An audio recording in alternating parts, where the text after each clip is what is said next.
அண்ணா இன்னைக்கு வீரமணி அண்ணனுடைய நிலைமையை நீங்க நினைச்சு பாருங்க. அண்ணன் எங்க இருக்கிறாங்கன்னு. எலெக்ஷன் பக்கத்துல வரும்போது வீரமணி அண்ணன் சேர்த்துக்கவே மாட்டாங்க, ஏன்னா கான்ட்ரோவர்சியலா பேசுவாரு. அதனால வீரமணி அண்ணன் அவர்கள் ஒரு கண்ணாடி கூண்டில் உட்கார்ந்துகிட்டு அவர் கல்லெறிஞ்சிட்டு இருக்காரு அவர் மேல.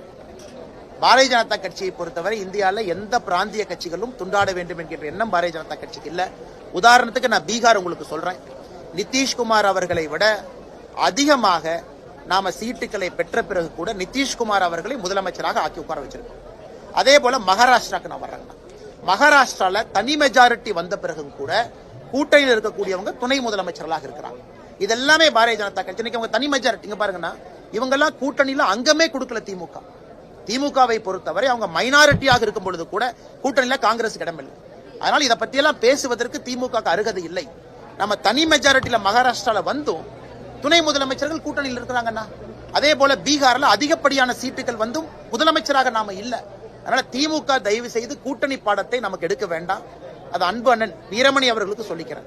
அவருடைய அரசியல் வேறு, எங்க அரசியல் வேறு. வயதுக்கு மரியாதை கொடுக்கணும். அதனால பிதற்றிக் கொண்டிருக்கின்றார் என்றுதான் சொல்லணும்.